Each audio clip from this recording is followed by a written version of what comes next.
May buntag ug happy Sabat mga kaigsoonan.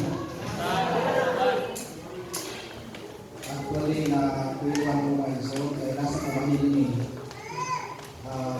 dili ko man ito ko sa simbahan. Niya karon bugnaw naman. Storya yung spirit niya. Kasi niya ba kung ang magwali ba kanang makaduka bitaw sa mga libro kay bugnaw. Nakatulong niya mo. Ako itong tulubado ng Ginoo. Anyway mga kaigsoonan, salamat kayo Brother Charlie sa manindot nga awit. Niya kaning silang Charlie mga kaigsoonan, ang mga anak nito ako nangiyaan ko sa langtang. Sana daw wali na ako sa ito kaning kaning pabulong mga kaigsoonan mo ni pinaka-close na simbahan sa langtang. Amen. Tungkol kay naman ni ang anak sa langtang. Diba? Yes. So, kaya ito, pwede yung bisita niya, dapat ito yung sa Sirina. Kaya usap ko sa mga sponsors na sa ni Carol. Tumutong na ito si Carol, magsigil sa Disco di Sirina. At ito ka sa Sirina dito. Kaya kada ko Pasko, isa doon sa nagagawa sa Sirina, kilala na, mamuntos ko na siya para siya mga kung dahil ko badawa na ito, hindi ko gawa ng Sirina. So, yun na mga kaigsoonan ang mga espiritu sa mga kaigsoonan nato na bisan igulang ka dahil hapon ang bukma sa paggamang ihatagon. No wonder ang ating simbahan i-improve mga kaigsoonan. O ihatagon nag-experience o komportable na magsimba. Mga kaigsoonan, isang gana ko sa AEC mga kaigsoonan, huwag yan kung musikin sa una-una ang Christopher ko diha, ang akong nauna na aking sa hospital. Gani, panahon sa hindi, kung duty ka po sa hospital, sa gani, kung duty ka po, kung duty mo ka, hindi mo doon, klase. Kung muna klase. So, mauna ka, kung siguro sa bugayo na ko ba, sa trabaho sa hospital. Kadulong ko istorya mga kaigsoonan sa taxi driver nga doon sa iyo unya pero hinayo ko padagan hinayo sa padagan ya di pasay na sa iyo karon nga hapit na mga bot dikuhin siya sa kuwan dikuhin siya sa iyo pakoy makurat man siya napapos ka ni padagan mga kaigsoonan di pa mutana sa tanong papos daw yung pagbuon na nilapas mo sa sa mga pinumang 30 ko kabuhi mag-bulog drive burlon kung ako kumagal ka lang ngayon kuhit ako pwede kuyawan ako kung saan mga kaigsoonan ka naada na sa lugayon ba lugayon ko ako sa panahon na wag ko nagtrabaho mga kaigsoonan ang tanan atong iisip karon ako kay challenge wala nila rason ka nabalo o pangitaan ini mga board o kinsay magawat tungod sa kadako sa challenge o usa sa mga challenges niya karon mao ang atong ipatukod na girls dormitory na atong ipakita sa projection no ating project mao na ang perspective mga kaigsoonan sa atong girls dormitory mao man aton mao na ang iyang kagway niya nana sa mga siguro 15 mga 45 ka rooms o 30 o human piso mga 30 sa mga 90 ka room mga kaigsoonan ngano nagtukod ang iisip ng mga kaigsoonan tungod kay di lang estudyante ang atong ipikal diha panahon to sa daghan nga iguman may kapo diri Cebu o ngani karon na ang nagsulod-sulod ang mga event niagin ay leaders sa to tigom sa polisipo na ganito. Unya, karon na po, na po ay Cebu Wide Treasurer Summit. Muna nga, kinahanglan additional building not only for the students but para sa mga kaigsoonan nga puhon kung naay ako na tigom, maka-accommodate ang mga kaigsoonan. Huwag na yung lugar ng Cebu nga kanang matiguman kayo, kaya naman yung ANC. So, mo na mga kaigsunan na kasi kinapustra karon to later na picture, nakabuhos na ta sa second floor sa slab. Kunya ang challenge niya mga kaigsunan kay white kwarta. Kung tindog ang building, pinaagis pagtuho. Amen. So, ingon sila, ay kabalaga na, madasi ka mabuko, sa sabihin ko nga, huwag kayo pauso magpakita kwarta ba? Isa ay kabalaga, brandi, ka na katong gym kanya ito, huwag sa na kwarta pagpatuko na na. Ngani, perti daghan ang oposisyon na nanong ikutuko na nga, perti dako ah. Ano pa ito pa Sir Wallace? Kuya, pagkakuman mga kaigsunan, nahilo mga istorya o niya, na-enjoy ang atong mga kaigsunan, maghuwa niya, mag-federation, na yung karunti ko, manang ito mag-posiso. Wala, ang bukod kayo, pasalandong lang. Nakikuha pa na, asa kita, ito sila sa kahoy. Kaya uban, di mga ito kainin. So, wala mga kaigsunan na, tabalin yung ampo mga kaigsunan. So, kisa may nag-iisip kami na alumni, kisa pa makabot. No, ubay-ubay mga kaigsunan. Unya, pasalamat na sa mga ginikanan na nagpa-eskwela din ang nakita sa eskwelahan. Kaya ako nakita mga kaigsunan, we are not only educating children, but we are creating leaders. Tanaw niyo mga leaders sa iglesia mga kaigsunan, sa Brother Charlie, mga taga-AEC na graduate. Dito sa Langkang, sila ni Analo, sila ni mga Barliso, no? Pulos na ika sa itong akademya mga kaigsunan. Gani, ang atong yung ganito, isang nagpiligoy na ganito, pero mahimo niya mong yung ganito, ika na sa isip. Makabugoy-bugoy yung mga anak mga kaigsunan, maabot niya po ng panahon na bubalik niya, kaya kung ano man, na-instill na sa una-una ang mga values sa igulo sa eskwelahan. So, ako na mga kaigsunan, o nahinahon ko nga, kung doon na ba yung mga extra financially, pwede ninyong kahindan ang ANC aron dili maabtan og 5 years itong project mga kaigsunan. Kung mahimo naa sa mga 1 year o 2 years, makumparan na sila. Amen mga kaigsunan?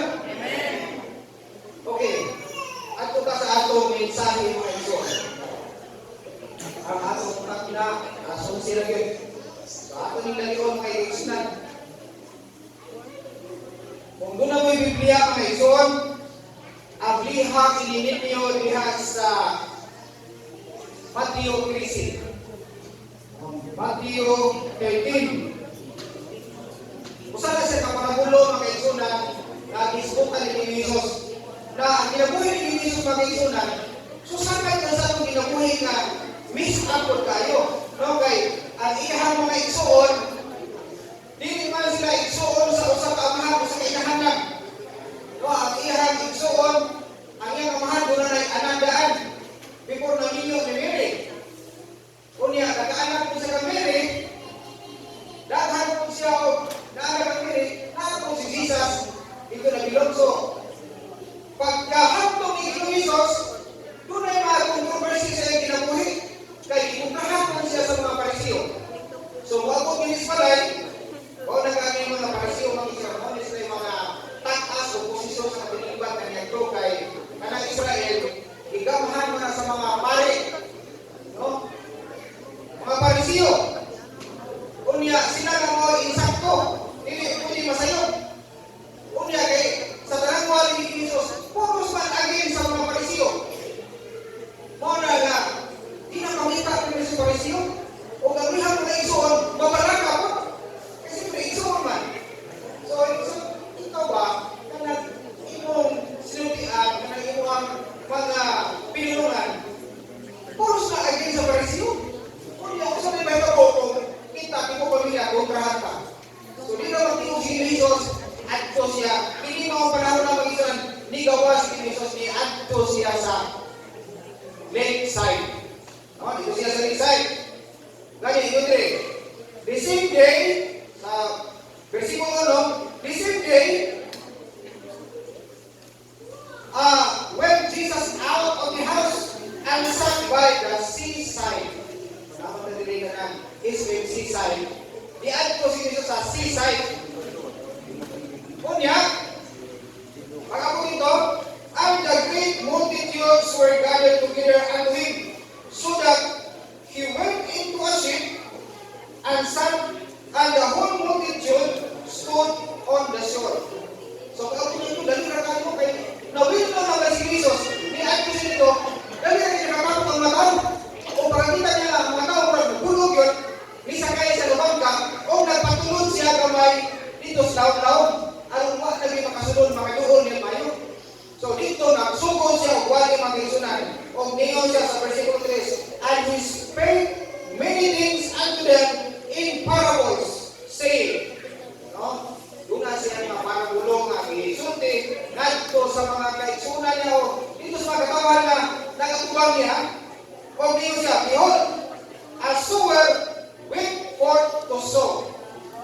Ang awan ninyo, ang mag-uuma, nagsabot o mga binhi. No? And when he sowed, some seeds fell by the wayside. Samtang siya nagsabot, ang ubang na binhi, napunta nga ito sa daplin sa malalim. Ano ito, magsabot ka, kita ako mag-uuma, magkakaguma nito, ato kung nabuhay rin. Gusto naman, niya, bawal na ito, bukid mag-isunan, probinsya, ang mag-uuma, mamugas ang binhi. Dahil sini, so hindi mo, ang ubang mga seeds, patangka mo na, watos dalan. And the fowls came and devoured them up. As malang dago, nagsabot, likod. Some fell on stony places, ako pa, sa mga kabatuhan, kumpus ba ito, nagamay ko kita, they had not much earth, and forthwith they sprung up, because they had no deepness of earth. So sa diyan, napuntas ko sa bato, pagkanoon, itubo, apan tungod kayo, wala kayo kanang yuta.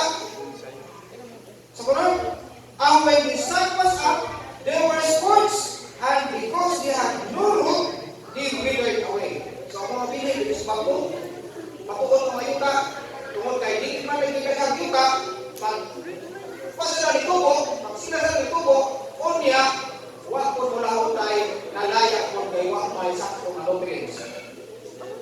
Sunod, and some fell among thorns. Dito isang matulungan, and the thorns spread up and choked them. Samtang sila tubo, itubo pa ng tunog, o ditusok sa mga talong, o wak hindi makalahutay. Pero ang ikaupat na ground ng isunan, but the other fell into good ground, and brought forth fruit, some an 100-fold, some 60-fold, some 30-fold. Who hath ears to hear, let him hear. Mayroon, who hath ears to hear, let him hear. Isa ka mga nagulay ito, paminawa, kininin. Pag-abot ang mga isunan. Ginoong Diyos na madalaan ng kakahan. Kami naghahangyo sa imong manggihalamon na espiritu na mga hatag ka na dugang sa santa magkatulog kami sa umpulong. Salamat Pino na ito ang kapakaligong din yung ipangayo sa mga gawin kini Isos sa mundong kaluluwas. Amen. Okay. Nangutan na. Kumala ito mga iso na, nangutan na ang mga disipulo. Ang mga disipulo, doon niya, o nangutan na.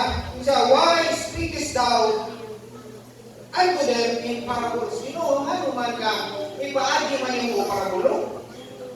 No, ang imo ang pagwali? Kung sa tubag ni Jesus, ang iyang tubag, na ang atong scripture reading dali na mga isunan.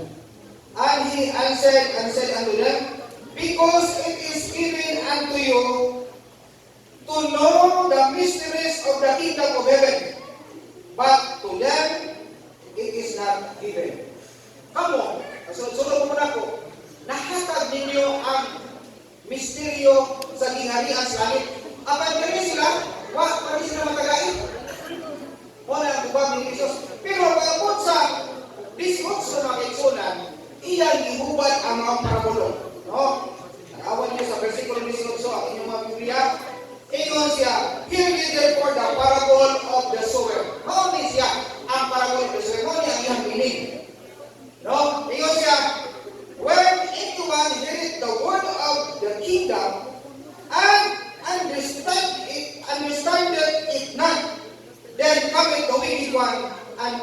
away that which is sown in his heart.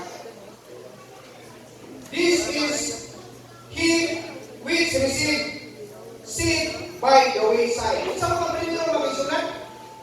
O sa hubad sa karakol ni Kristo sa primero? Ha? Sa dihang ang usa kuno ka igsuon nato makabati sa pulong sa Ginoo apan wa siya makasabot. No? Wa niya masabti ang pulong sa Ginoo. O ang tungod ka siya makasabot ang kining mga wicked one, kining mga daotan ni Espiritu. No? Magakuha kaniya o magadala kaniya. Inis ng klasiha sa mga tao. Mauni silang matawana ang giingon nga mga wayside hearers. Mga wayside hearers. Ito wa makasabot o magdumili sa pagsabot. Dili ganahan mo tuon. Gusto yung gawin ni Brother Isaias. Yung Brother Isaias. Kani mga iglesia masyarakat. Puro talo-talo, kita ko pinagkalagahan kung sino. Kaya naaliya si Wilfrido, kapugihan ka man kung sino. Pero, ang bautismuhan, kami may lagay mo padayon, may lagay mo pakusa. Matilisura. So, muna yung sinisiyas na, mount na sila brad, ang gawang sa paramulo, mga wayside healers. Yan, kung sa may pusog yun, ingon siya nga, mas maayo yun, o kiling atong magpagbayo sa lihan, atong tuluan lang dibati. Kaya kung dipinsa na sila, mutukan mo na sila. Kung di makita sa itong padayon, notion. So, bato ba? That is the wayside hearers. Mga tao na di makasabot. Huwag mo sabot sa pulong sa Ginoo. Now, understand that the wicked one was snatched him up as the original wayside hearers. Now, diha sa Ezekiel, no? Nagis-mo na Ginoo din sa mga parabol o mysteries of heaven. Kung sa mga nilako sa langit? Kung sa mga nilako sa langit? Ako basahan ng Ezekiel mga kaisunan.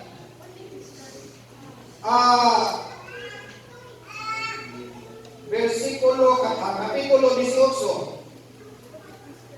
Kapitulo 18. Versikulo 15. Basahan ang Ezekiel Kapitulo 18, versikulo 15. Ano sa isulti diha sa Ezekiel? 18, 15? 28, sorry. 28, 15. Ezekiel 28, 15. Ano ito ang 28, 15? Ingon niya, thou wast perfect in thy ways from the day that thou wast created, till iniquity was found in thee. Gisulti ni alangan to ni Lucifer mga kaisunan. Ilan sa Ginoo, ginagam ka na higpit, perfect. Ikan sa imong pagkalalay, hantod na nakaplagan ang sala diha kanimo. Now, kung sa may word pasabot ang perfect mga kaisunan o higpit, karang word na higpit pa.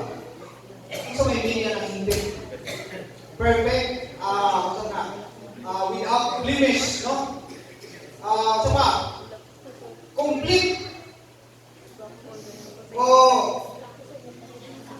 sapa, whole, no? Kaya katong panalig ko mag-iari ni Jesus, tingnan niya na your faith was made you whole, no? Ano pa? Ang perfect, complete, or whole. Kanang tibuok, no? Higpit. So, si Lucifer mga kaisunan, higpit siya dito sa Ginoo. Apan, kung sa mga nahitabo, o wala ka sa garang pagkakana, dito lang ang islangin din mo, nakasala pa yun. Kung sa mga nahitabo, because he doubted the word of God. Muna kung batayan mga kaisunan, no?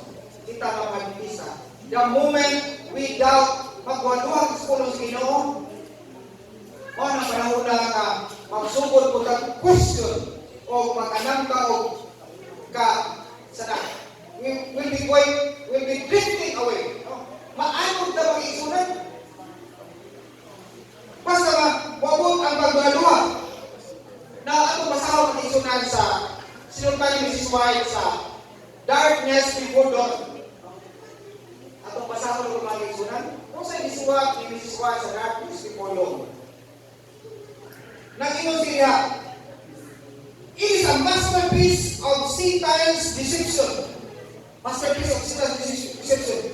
To keep the minds of men searching and conjecturing in regard to that which God has not made known and which He does not intend that we shall understand.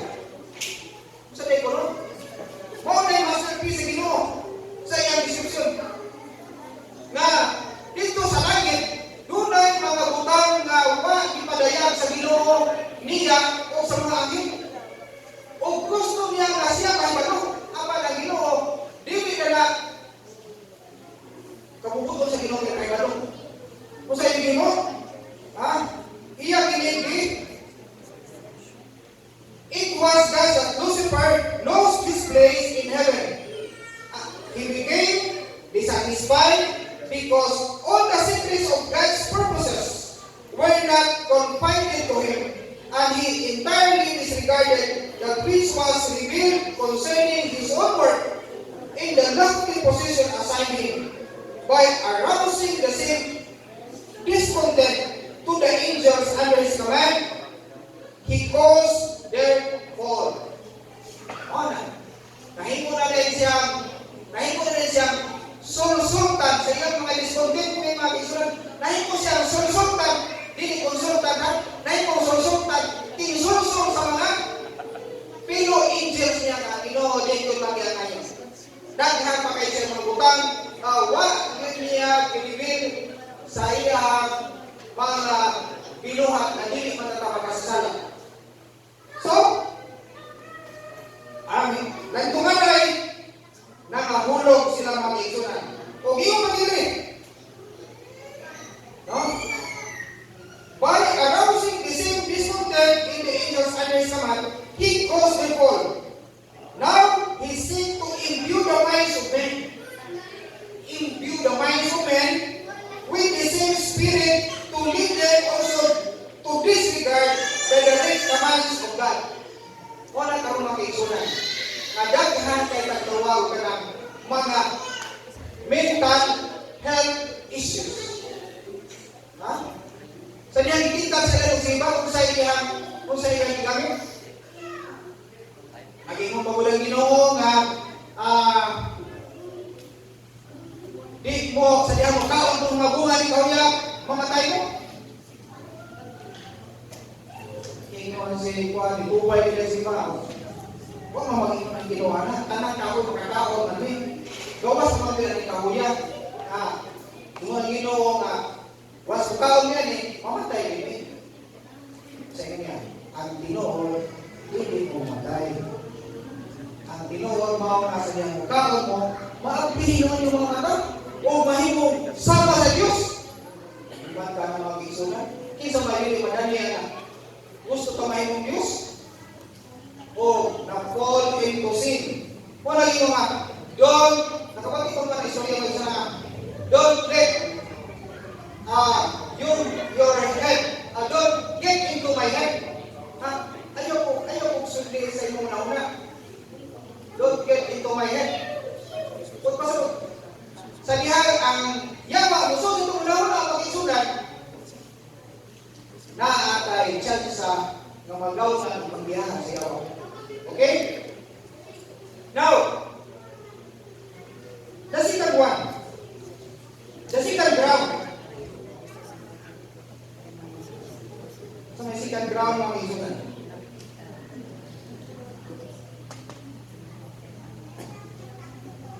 Okay? Balik tayo dito sa Matthew 13.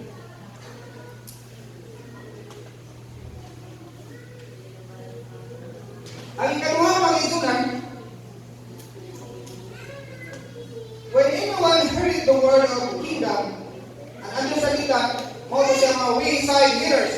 Ay kadua, but he that received the seed into as stony places, the same is he that heareth the word, and anon with joy receiveth it. Katong nabutan sa mga kabatuan ng isunan, ang nagadawag niya ito, nagmalipayon, excited. Bantay ko ng mga isunan, magbago na bulisman, very excited kayo, dancing kayo sa magsiwa. Apa doon sa mga isunan? Yet, had he not truth in himself, tungkol kay wala naman to, excited ra, why pagpasa sa nagkasulatan, dyan ka po. No root, what is foundation, for when tribulation or persecution arises because of the word, and by and by, he is offended. Banda na yung mga isunan kayo sa idasig ka na. Pero usahay, sa dihang masilong na ta sa iglesia, maingon dahil taga, istang kayo tungkadan. O, man mag-unang lutos na. No? We become offended, mawak ka mag-isunan sa ako pagpakalagay sa Ginoo.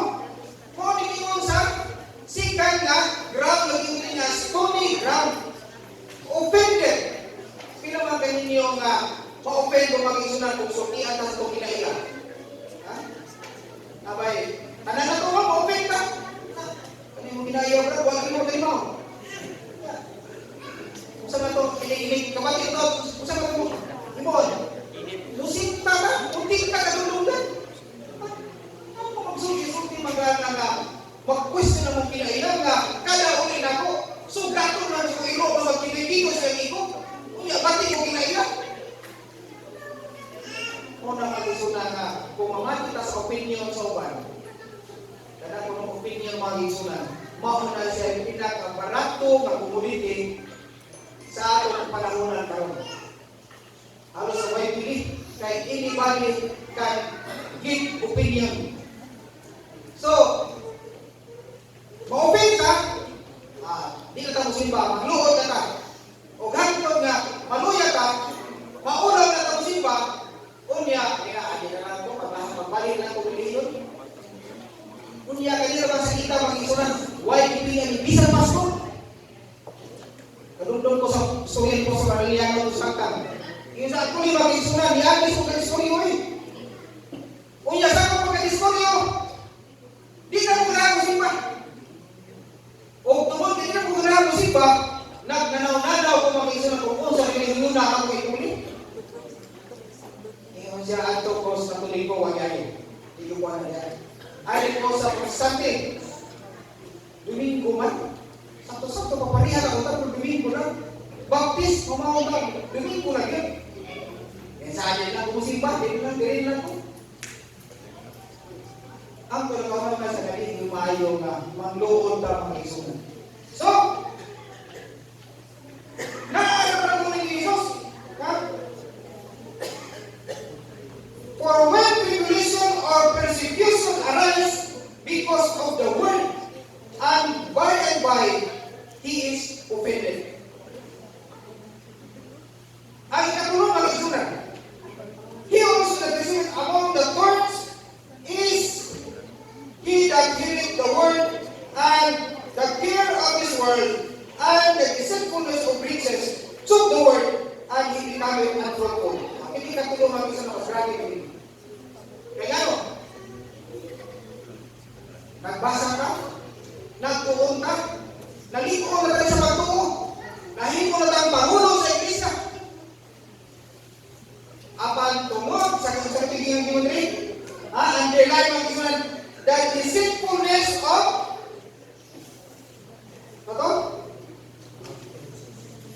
revelation, the deceitfulness of riches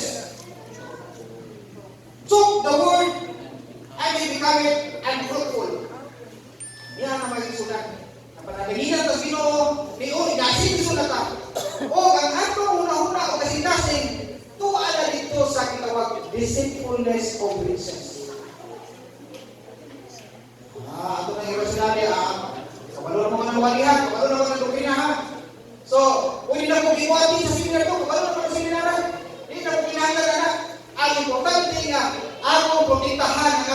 reason kay di ko gusto mabalik ko sa kapobre. Ako tayo mga tigo, mga kaisunan, ato ipadala dito sa mga tigo, representative, cover ko, magkitrabaho, no? Ikay ato dito. Eh kami, busy di maka-attend dito. Huwag ka magunahon na sa mga balwagol na magutan atong makuha, espiritual na magutan, bilinon na magutan atong makuha, na may mapalikod sa atong pagtuo, pag-alaga sa Ginoo.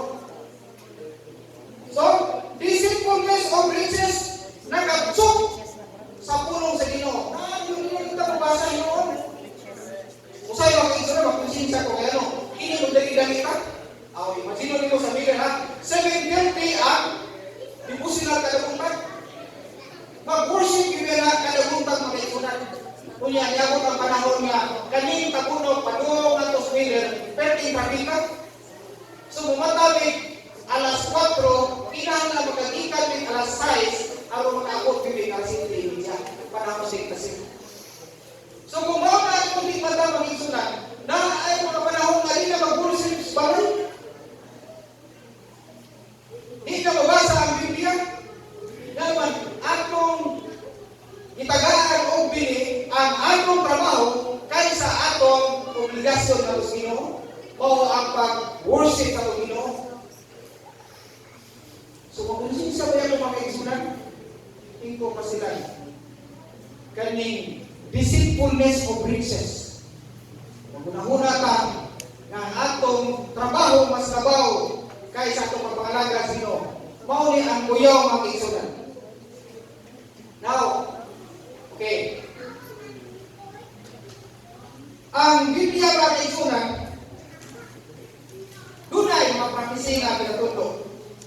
Gani, usa sa mga religion na very active when it comes to practicing, natin ito gift of practicing. Kini iglesia mga kaigsunan, dunay gasa sa propesya.